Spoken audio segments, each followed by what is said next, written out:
Selamat pagi, selamat siang, selamat sore, dan selamat malam kepada Ibu Nahumi Nugrahaningsih. Di sini kami dari kelompok 17 akan mempresentasikan hasil UAS analisa dan pemodelan spasial kami, yang dimana kami akan mereview sebuah jurnal yang berjudul Encoding Geospatial Vector Data for Deep Learning, LULC as a Use Case. Ya, selanjutnya. Anggota kelompok kami yaitu kelompok 17, yang pertama ada Muhammad Fatwa Hidayatullah, lalu saya sendiri, Ananda Rafael Krispo, lalu ada Bakar Asidik, dan juga Dondi Setiawan.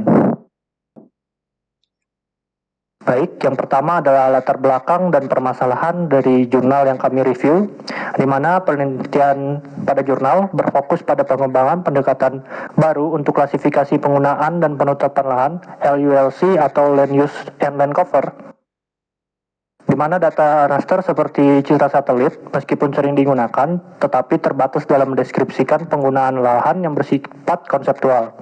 Sebaliknya, data vektor geospasial dari OpenStreetMap mengandung informasi semantik yang kaya, namun sulit diolah oleh jaringan neural karena bentuknya yang tidak terstruktur dan heterogen.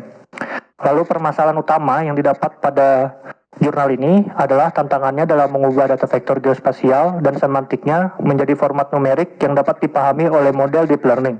Karakteristik tidak teratur dan keragaman geometris menyulitkan representasi dalam ruang fitur numerik. Oleh karena itu, penelitian ini bertujuan untuk mengembangkan metode baru yang efektif dalam mengkode data vektor geospasial untuk mengklasifikasi land use land cover yang optimal. Selanjutnya akan dijelaskan oleh teman saya Muhammad Fatwa Hidayatullah. Baik, saya Muhammad Fatwa Hidayatullah. Sini saya akan menjelaskan untuk data dan lokasi studinya. Yang pertama, terdapat jenis data yang mana penelitian ini menggunakan data vektor geospasial dari Linked Geodata yang berbasis pada informasi dari OpenStreetMap atau OSM. Kemudian terdapat data raster dari Corin Land Cover atau LULC level 2 yang diambil dari Copernicus Land Monitoring Service. Kemudian sumbernya di sini kami mengambil link geodata dan Copernicus Land Monitoring Service. Kemudian lokasi studinya Institute of Advanced Research in Artificial Intelligence, IRI 130 Vienna, Austria dengan total 12.000 sampel per kelas LULC atau 13 kelas. Selanjutnya sini terdapat ada metodologi machine learning. Model yang digunakan adalah Perception Network atau arsitektur neural network berbasis perhatian atau attention yang mampu menangani input dengan bentuk beragam. Kemudian 4 jenis encoding data vektor yang dikembangkan terdapat ada GSCM.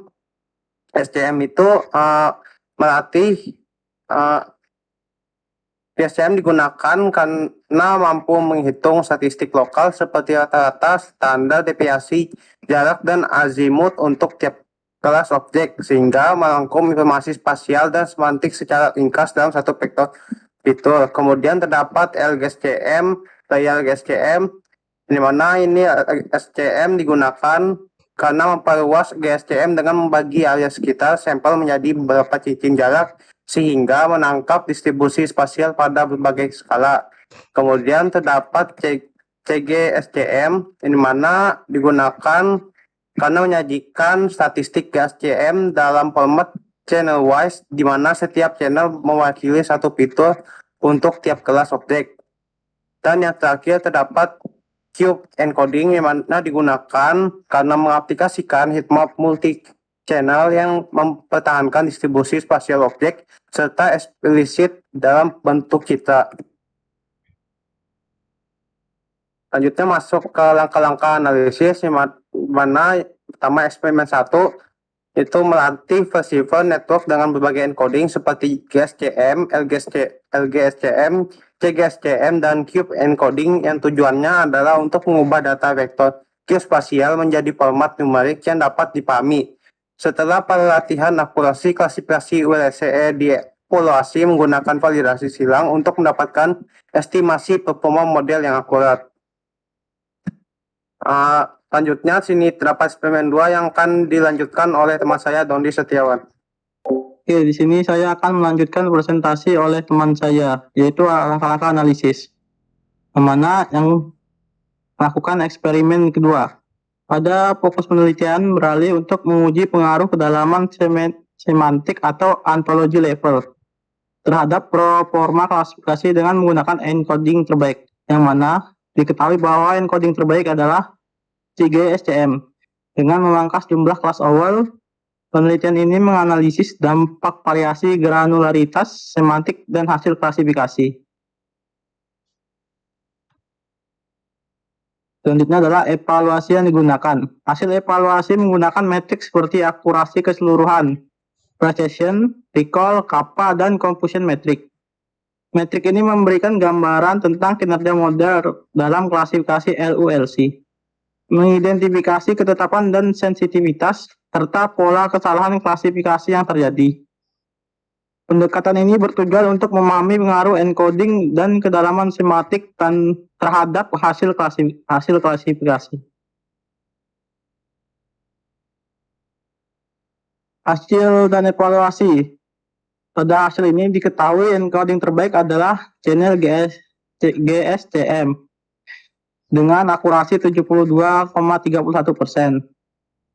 Dengan evaluasi kuantitatif, yang mana GSCM memiliki precision dan recall tertinggi dan di sebagian besar kelas LULC. Kemudian, Cube menyediakan informasi spasial langsung, namun tidak seakurat CGSCM. Hasil evaluasi untuk eksperimen kedua yaitu adalah semakin detail semantik yang digunakan, atau dari level 0 ke level 3, semakin tinggi akurasi klasifikasinya. Dengan semua level digunakan, akurasi mencapai 72,31%. Untuk selanjutnya akan dijelaskan oleh teman saya. Baik, di sini saya Bakar Asidik akan melanjutkan presentasi di mana kesimpulan dan implikasi. Di mana penelitian ini berhasil mengembangkan metode pengkodean baru untuk mengubah data vektor geospasial menjadi format yang kompatibel dengan deep learning. Di mana hasil menunjukkan bahwa pendekatan channel geospatial configuration metric atau CGSCM dan granularitas semantik yang lebih detail, level of abstraction, secara signifikan meningkatkan akurasi klasifikasi penggunaan lahan. Temuan ini membuktikan potensi data vektor geospasial sebagai sumber informasi kaya untuk analisis spasial, di mana metode ini dapat diaplikasikan dalam pemetaan tutupan lahan yang lebih akurat, perencanaan tata kota, dan pemantauan lingkungan. Integrasinya dengan data raster seperti citra satelit dapat memperkuat analisis spasial. Pendekatan ini juga membuka peluang pengembangan sistem berbasis AI untuk berbagai bidang seperti pertanian, kehutanan, dan manajemen bencana. Baik, selanjutnya yaitu ada tinjau kritis dan refleksi pribadi. Di mana pertama yaitu ada kelebihan pendekatan encoding yang inovatif dan komprehensif. Kedua, ada evaluasi menyeluruh terhadap performa model dan pengaruh granularitas semantik. Tiga, yaitu menggunakan arsitektur deep learning mutakhir yang fleksibel, yaitu Perceptor. Selanjutnya ada kekurangan di mana yaitu kompleksitas komputasi yang tinggi, terutama pada encoding beresolusi tinggi. Kedua, yaitu ada studi terbatas pada satu wilayah, di mana Austria belum diuji ke generalisasi di wilayah lain. Terakhir ada refleksi, di mana artikel ini membuka perspektif baru tentang bagaimana data spasial non-raster bisa berkontribusi besar pada model prediktif spasial. Penelitiannya mendorong pentingnya pemanfaatan data semantik yang selama ini diabaikan oleh pendekatan berbasis citra. Sekian presentasi dari kelompok kami, yaitu kelompok 17. Kalau ada yang salah, mohon dimaafkan. Sekian, terima kasih.